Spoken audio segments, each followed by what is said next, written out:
네, 안녕하세요. 저는 인천 서구에서 나오고 있는 김용중 형제라고 합니다. 2월에 저도 예배부의 한 형제님을 통해서 간증을 하라는 명령이 이제 하달이 되어가지고 이렇게 강단에 올라오게 되었습니다. 네, 저는 작년 3월 말부터 형과 함께 교회에 나오고 있고요. 교회에 나온 지는 이제 한 1년 정도 돼가는 것 같습니다. 그래서 적당한 시기에 또 저에게 간증할 수 있는 기회를 주신 교회에 감사를 드립니다. 또 이 간증을 준비하면서 제가 받은 은혜를 다시 한번 생각해 볼 수 있게 해주신 하나님께 감사를 드립니다. 네, 저는 침례교 목회자 가정에서 태어났습니다. 제가 목회자의 자녀라고 말씀을 드리면 성도님들은 어떤 생각을 하실지 궁금한데요. 어떤 분들은 목회자 가정에서 태어났구나 그냥 사실을 받아들이는 수준에서 다른 생각 안 하시는 분들도 계실 것 같고요. 또 어떤 분들은 나는 믿지 않는 가정에서 태어나가지고 한참 나중에 복음을 듣고 또 어렵게 가족 중에 혼자 신앙생활을 하고 있는데 믿는 부모님 밑에서 그것도 목회자 가정에서 태어났으면 어렸을 때부터 하나님 말씀 잘 들으면서 자랐을 것이고 참 그런 것들이 부럽다 이렇게 생각하시는 분들도 계실 거라고 생각합니다. 그리고 또 더 나아가서 목사님 가정의 자녀면 어떻게 자라왔을까 이런 게 궁금할 것이라고 생각을 합니다. 네, 저는 이 간증을 통해서 제가 구원받은 과정과 또 구원받은 이후에 자라면서 겪은 일들 또 느낀 점에 대해서 그리고 이 교회에 오기까지 과정을 짧게 성도님들과 나누려고 합니다. 네, 저는 말씀드렸다시피 목회자의 가정에서 태어났기 때문에 어려서부터 창조주 하나님에 대해서 죄에 대해서 하나님의 심판에 대해서 또 천국과 지옥에 대해서 많이 듣고 자랐습니다. 그리고 무엇보다 아버지께서는 부모 말에 대한 권위보다 하나님 말씀에 대한 권위가 더 높다는 것을 가르쳐 주셨고 이제 제가 잘못을 저지를 때면 성경 내용을 잘 모르던 어린 시절에는 이제 성경을 직접 펼쳐 보여주시면서 여기에 이건 하나님 말씀의 죄라고 하셨기 때문에 내가 혼나는 것이다 라고 하시면서 매맞는 이유를 설명도 해주셨습니다. 잠언에 이런 말씀이 있습니다. 잠언 13장 24절 회초리를 아끼는 자는 자기 아들을 미워하되 그를 사랑하는 자는 어릴 때에 그를 징계하느니라. 그리고 또 하나 잠언 23장 13절 아이를 바로잡는 것을 미루지 말라. 내가 그를 회초리로 때릴지라도 그가 죽지 아니하리라. 엄청난 말씀이지만 저도 이제 둘째가라면 서러울 정도로 이제 하나님 앞에 정말 큰 죄인인데 거기다 이제 바이블 빌리버 아버지까지 둔 덕분에 엄청나게 맞았는데요. 하나님 말씀대로 제가 매맞고 죽지 않고 아직까지 살아 있습니다. 네. 아버지께서 매로 징계를 하실 때는 제가 또다시 같은 죄의 유혹에 빠졌을 때 매맞았던 고통이 생각나도록 엉덩이에 정말 피멍이 들 정도로 매질을 하셨습니다. 덕분에 제가 나쁜 길로 빠지지 않고 지금까지 어려서부터 잘 자랄 수 있었던 것 같습니다. 이렇게 자라면서 한 7살에서 8살 정도 돼서 죄가 무엇인지 깨달을 수 있는 나이가 되었을 때 저희 부모님은 형과 저의 영혼 구령을 작정하셨습니다. 그래서 아마 어느 토요일 저녁 시간이었던 것 같습니다. 그 당시 저희 집은 교회 안에 있었는데요. 예배당과 교제 공간을 분리해 놓고 교제 공간과 사택을 같이 공유하는 형태로 지내고 있었습니다.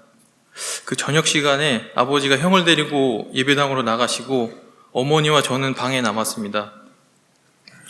그 방에서 어머니께서는 저에게 하나님께서 말씀하시는 죄와 죄에 대한 심판이 무엇인지 또 저 역시 죄인인 것을 다시 설명을 해주셨고 예수 그리스도의 복음을 전해주셨습니다.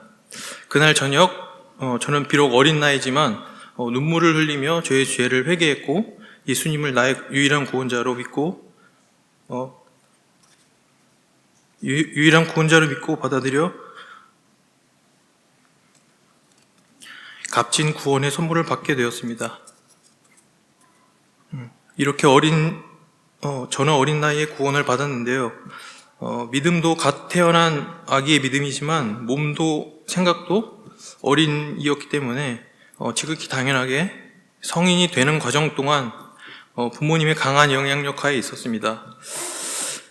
제가 집에서 또 교회에서 아버지께 가장 많이 들었다고 생각되는 한 성경 구절이 있습니다. 보통 교회 다니시는 분들의 집에 방문해 보면 성경 구절을 가지고 액자를 만들어서 벽에 걸어 놓는 경우가 종종 있습니다. 예를 들어 항상 기뻐하라, 쉬지 말고 기도하라, 모든 일에 감사를 드리라. 이것이 그리스도 예수님 안에서 너희에 대한 하나님의 뜻이니라. 아주 유명한 말씀이고 데살로니가전서 5장에 있는 말씀입니다. 이 구절을 아버지께서 많이 말씀하셨다는 얘기는 아니고요. 같은 장의 몇 구절 아래로 내려가 보면 모든 것을 시험해보고 선한 것을 굳게 붙들라 라는 구절이 있고, 그 다음 절인 22절에 모든 모양의 악을 삼가라 라는 구절이 있습니다. 이 데살로니가전서 5장 22절 말씀입니다. 이 구절이 어린 시절의 저를, 또 청소년기의 저를 힘들게 했던 구절입니다. 네, 일단 저희 아버지께서는 하나님 말씀에 적당히 순종하는 것은 순종이 아니고 오직 100% 순종하는 것만이 순종이다라고 강조를 하시면서 하나님 말씀에 철저하게 순종하는 것을 가르치셨습니다. 이 데살로니가전서 5장 22절 말씀, 모든 모양의 악을 삼가라라는 말씀을 근거로 아버지께서는 실제 죄를 짓는 것뿐만 아니라 죄를 짓게 될 수 있는 가능성이 있는 것이라면 그 어떤 것이라도 삼가하고 차단해야 된다고 가르치셨습니다. 그렇기 때문에 아버지께서 자녀들에게 강제하신 것 중에 하나가 바로 통금 시간을 정해주는 것이었습니다. 자녀들이 점점 자라면서 주변에 술, 담배를 하는 친구들도 있을 것이고, 많은 경우 범죄 또 악한 것들은 이 어두운 밤에 발생하는 경우가 많기 때문에 늦어도 밤 10시까지는 집에 들어와야 된다가 저희 집의 규칙이었습니다. 아마 중학생 때는 집에 그렇게까지 늦게 들어갈 일이 거의 없었던 것 같고, 고등학생 때부터 통금 시간이 생겼던 것 같습니다. 그 당시에 제 주변에서 남자 애들은 통금 시간이 있는 경우를 제가 본 적이 없었고, 여자 애들 사이에서는 간혹 이제 통금 시간이 있는 친구들이 있었습니다. 그래서 저는 남자인데 통금 시간이 있다는 것을 친구들에게 알리기가 창피해서 차마 말은 하지 못하고, 집에 가야 될 시간이 다가오면 슬슬 친구들에게 이제 가자 이러면서 모임을 마무리하려고 애를 썼던 것 같습니다. 사실 이제 통금 시간이 있었다는 것은 오늘 간증 시간에 제가 처음으로 고백을 하는 것입니다. 네. 제가 친구들에게 통금 시간이 있다는 것을 이제 오픈하지 않았기 때문에 모임에서 제때 자리를 일어나기가 쉽지가 않았습니다. 한참 분위기도 좋고 이야기도 잘 나누고 있는 상황에서 먼저 가겠다는 말을 꺼내기가 쉽지 않았던 것 같습니다. 그래서 종종 통금 시간을 지키지 못할 때가 있었는데 그때마다 아버지께 이제 꾸지람을 듣고 혼이 나곤 했었습니다. 네.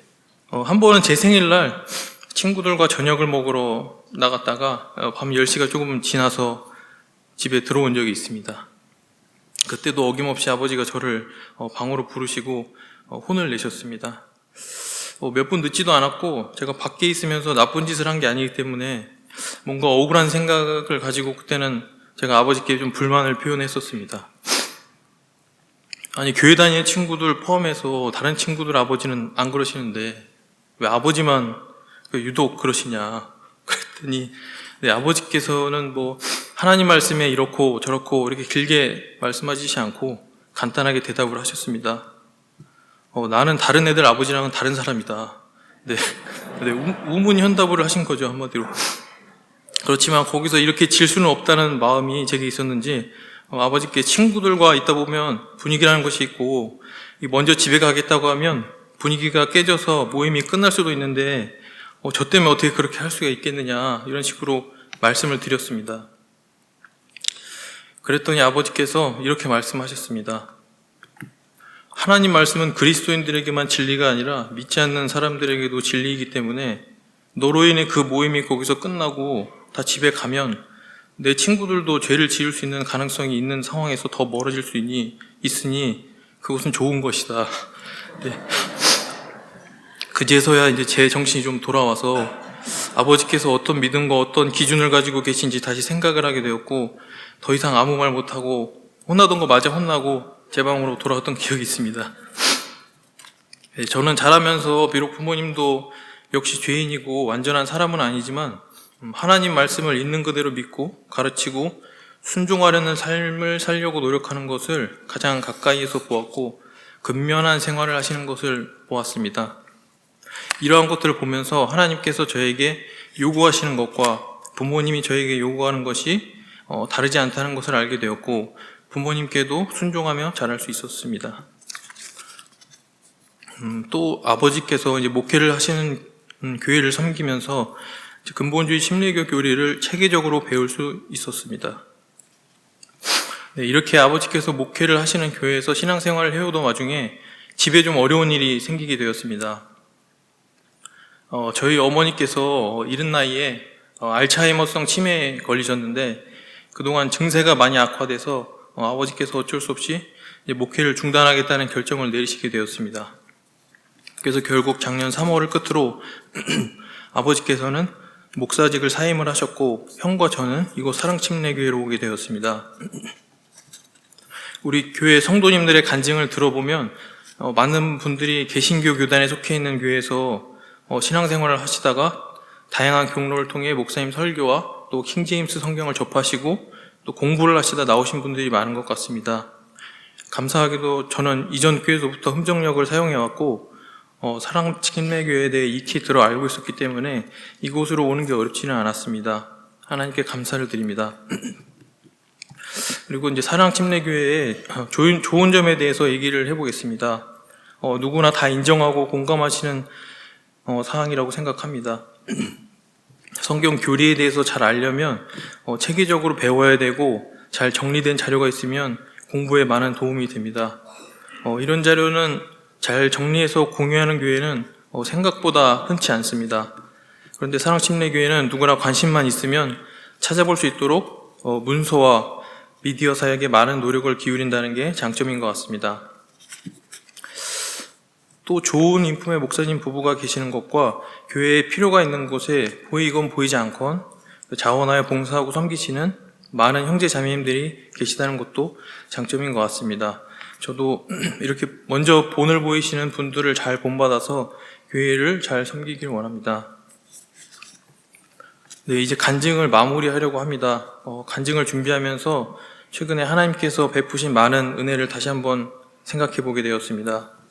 코로나 팬데믹 기간 전 세계적으로 어려움을 겪던 시기였는데 제가 재택근무를 할 수 있었던 덕분에 이제 어머니의 알츠하이머성 치매로 어려운 상황에서 집에 도움이 될 수 있게 해주셨습니다. 또 어머니가 하시는 일을 이제 직접 대신 해보면서 그동안 이제 어머니께서 가족을 위해 헌신하셨다는 것을 깨달을 수 있었고 감사하는 마음을 갖게 해주셨습니다.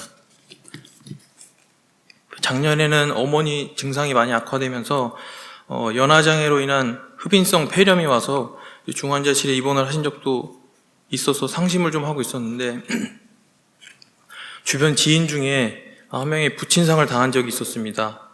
사유를 들어보니 건강하신 분인데 등산하다 갑자기 심정지가 와서 그대로 사망을 하셨다는 것입니다. 이 얘기를 듣고 나서 제가 어머니의 병을 다시 한번 생각해 보게 되었습니다.